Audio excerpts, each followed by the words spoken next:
We just come into a section of the river that we call Old Mill Crossing. In the 1800s, people used to cross from one side of the river to the other, right over here, because this portion is particularly shallow. It's only about 2 feet deep below us right now. Also, the ground is very hard packed in, so you wouldn't have to worry about your horse and buggy getting caught in the mud while you went from one side of the river to the other. Teddy Roosevelt's Rough Riders, they used to come through here quite a bit in the late 1890s. Then we can look up high to my left. You can see this tall building with a beautiful American flag up top. That's the Tower Life Building, completed in 1929. If you look up at the top, you'll see it has a bunch of gargoyles. Hard to tell because they're really high up there, but those gargoyles are more than 6 feet long.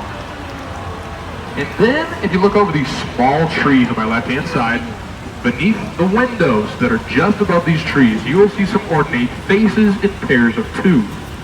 Those ugly little faces are known as grotesques. The reason why the gargoyles and grotesques are here is because the builders were very superstitious. Basically, they thought if they put a bunch of ugly stuff all over this building, it would scare off evil spirits, and that would stop bad business from happening here. But it didn't work. They completed the Tower Life Building in 1929, right before the stock market crashed. They built this for $3 million. They had to sell it to the city for $300,000. They lost $2.7 million. Those faces did not work hard enough. In today's economy, that'd be like losing around $49 million. They lost a fortune. Another interesting fact about the Tower Life Building we were looking at is that it was designed to look like a ship, making passage into our river.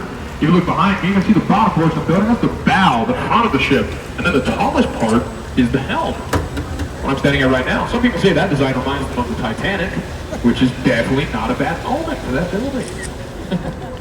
Alright, y'all, there's a bunch of places on the river where we have to stop. They're kind of like stop signs. This is one of them.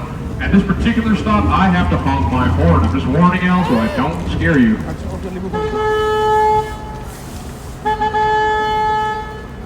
That's a lot of traffic know we're coming through here. If somebody were to honk back, we would know that we couldn't come through just yet, but we are good. So the archway we're coming underneath is known as Floodgate 4. Floodgate 4 has a massive metal door that comes from the bottom of the river and it meets up with this archway to seal it off. If we're ever having a severe storm, we can close this to protect the businesses from getting flooded out. We're now out on the main channel of the river. We can look up in front of us to see that this bridge is covered in locks. We call these the love locks.